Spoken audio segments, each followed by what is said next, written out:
पोलिसांनी सैफ अली खानच्या घरामध्ये काम करणाऱ्या तिघांना ताब्यात घेतलं। त्यांची पोलीस स्थानकामध्ये नेऊन चौकशी केली। सैफ अली खानला कुठल्याही प्रकारची धमकी किंवा धोका नव्हता, तरीही त्याच्यावरती चाकू हल्ला झाल्यानं मुंबई पोलीस संभ्रमामध्ये। पोलिसांकडून सैफ अली खानच्या घरातील सीसीटीव्हीची तपासणी। अभिनेता सैफ अली खान हल्ला प्रकरणाचा मुंबई गुन्हे शाखेच्या 8 टीमकडून तपास। या संपूर्ण प्रकरणावरती मुंबई पोलिसांच्या एकूण 15 टीमकडून तपास सुरू। क्राईम ब्रांचचे अधिकारी दया नायक यांच्याकडून सैफ अली खानच्या घरी जात घटनास्थळाची पाहणी। दया नायक यांच्याकडूनही आढावा। हल्लेखोरानं सैफच्या पाठीमध्ये खुपसलं होतं धारदार शस्त्र।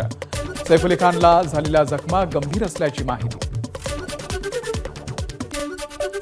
हल्लेखोराकडून सैफ अली खानवरती एकूण 6 वार, त्यातले 2 खोलवर। हल्ल्यामध्ये सैफ अली खानच्या मानेला 10 सेंटीमीटरची जखम, हातावरती आणि पाठीवरही वार। सैफ अली खानवरती मुंबईमधल्या लीलावती रुग्णालयामध्ये 2 शस्त्रक्रिया, जवळपास 2.5 तास शस्त्रक्रिया चालल्याची माहिती। न्यूरोसर्जरी आणि प्लास्टिक सर्जरी झाली। सैफ अली खानची प्रकृती स्थिर। शस्त्रक्रियेनंतर सैफ अली खानला आयसीयू मधून हलवलं। सैफवरती उपचार करणाऱ्या डॉक्टरांची माहिती। सैफवरती झालेले 2 वार गंभीर, मात्र सध्या प्रकृती स्थिर। डॉक्टर नितीन डांगे यांची माहिती। शस्त्रक्रियेनंतर सैफ अली खानची प्रकृती स्थिर। उद्याच डिस्चार्ज मिळण्याची शक्यता। सैफ अली खानच्या घरातील कर्मचारी महिलेच्या हातावरती चोरांकडून चाकून वार।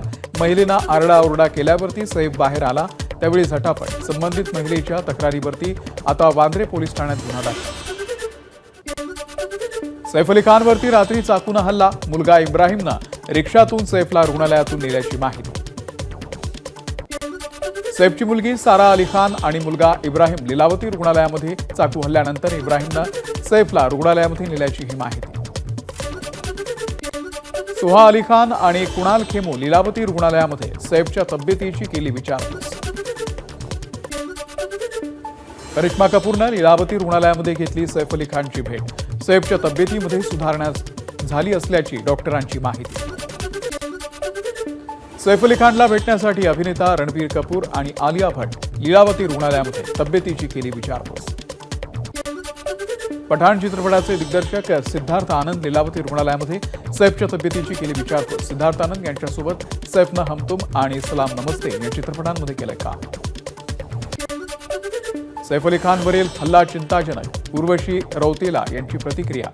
कार्तिक आर्यनचाही हल्ला धक्कादायक असल्या हा जो हल्ला आहे तो धक्कादायक असल्याचं वक्तव्य। सैफ अली खानवरती झालेल्या हल्ल्यानं मुंबई पोलीस आणि गृहमंत्र्यांच्या कामगिरीवरती प्रश्नचिन्ह। आधी बाबा सिद्दीकी, मग सलमान खान आणि आता सैफ अली खान। मुंबईमध्ये सेलिब्रिटी सुरक्षित नसतील तर इतरांचं काय? प्रियंका चतुर्वेदी यांचा सवाल। वांद्रेमध्ये पोलिसांचा आणखी बंदोबस्त वाढवा। सैफ अली खानवरील हल्ल्याच्या घटनेनंतर एक्स पोस्ट करत अभिनेत्री पूजा भट्टनं केली मागणी। खासदार सुप्रिया सुळेंचा करीना कपूरची बहीण करिश्मा कपूर सोबत फोनवरून संवाद। हल्ल्याची माहिती घेत सैफच्या प्रकृतीची सुप्रिया सुळे यांनी केली विचारपूस। सैफवरील हल्ल्याच्या सखोल चौकशीची सुप्रिया सुळेंची मागणी। कोणाच्याही घरामध्ये घुसून अशा प्रकारे हल्ला होणं ही गंभीर बाब, सुळेंचं वक्तव्य। राज्यामध्ये कायदा सुव्यवस्था उरलेली नाही। सैफवरील हल्ल्यांवरती आता संजय राऊत यांची फडणवीसांसह गृह खात्यावरती सुद्धा टीका। राज्यात काय चाललंय? फडणवीसांनी उत्तर द्यावं, राऊतांचा हल्ला। सैफ अली खानवरील हल्ला राज्यातील कायदा आणि सुव्यवस्था वेशीवरती टांगणारा। नाना पटोले यांची प्रतिक्रिया। फडणवीसांनी गृहमंत्रीपद सोडावं, पटोलेंची मागणी। सैफ अली खानवरील हल्ल्यानं मुंबईच्या कायदा सुव्यवस्थेचे पुन्हा धिंडवडे निघाले। खासदार वर्षा गायकवाड यांची प्रतिक्रिया। सुरक्षा असलेल्या व्यक्तीचं असुरक्षित तर सामान्य व्यक्तींच्या सुरक्षेचं काय? गायकवाड यांचा सवाल। सैफ अली खानवरील हल्ला हा पूर्वनियोजित असू शकतो। मुलाचं नाव तैमूर असल्यानं सैफला गेल्या अनेक वर्षांपासून टार्गेट केलं जात होतं। धार्मिक कट्टरतावाद्यांकडून हा हल्ला करण्यात आला का, या दिशेनंही तपास व्हावा, जितेंद्र आव्हाड यांची मागणी। सैफ अली खानवरील हल्ला धक्कादायक, यावरूनच राज्यातील गुन्हेगारी कोणत्या स्तराला गेली हे दिसून येते। खून, खंडणी आणि चोरीसारखे गुन्हे सर्रास घडतायत, हे चिंताजनक. रोहित पवार यांची एक्स पोस्ट. सैफ अली खानवरील हल्ला धक्कादायक. आदित्य ठाकरे यांची एक्स पोस्ट. महाराष्ट्रातील कायदा आणि सुव्यवस्थेवरही उपस्थित केलं प्रश्नचिन्ह.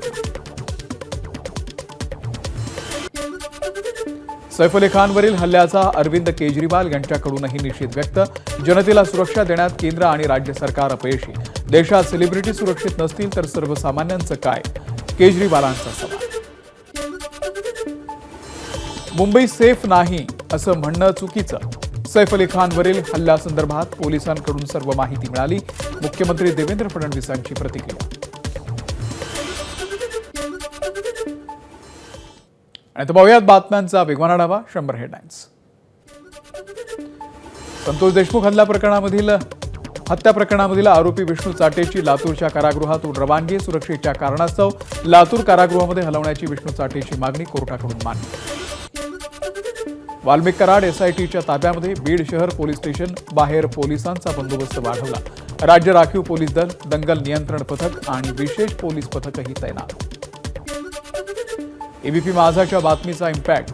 लिलावाच्या भीतीनं पिंपरी चिंचवडमधील आलिशान फ्लॅटचा 4 वर्षांचा कर वाल्मिक कराडच्या कुटुंबियांनी भरला. 1,55,444 रुपयांची थकबाकी केली अदा. बीडच्या घटनेसंदर्भामध्ये मुख्यमंत्री फडणवीसांनी सर्वपक्षीय बैठक बोलावली. खासदार सुप्रिया सुळेंची मागणी. धनंजय मुंडेंनी राजीनामा द्यावा अशी सर्वपक्षीय लोकांची मागणी असल्याचं सुळेंचं वक्तव्य. दिवंगत संतोष देशमुख यांचे बंधू धनंजय देशमुख आणि मनोज जरांगे या दोघांमध्ये ही चर्चा. अंतरवाली सराटीमध्ये दोघांमध्ये सुमारे 1.5 तास बैठक. मालेगावमधल्या एमआयएमच्या माजी नगरसेवकाला पोलिसांनी ठोकल्या बेड्या.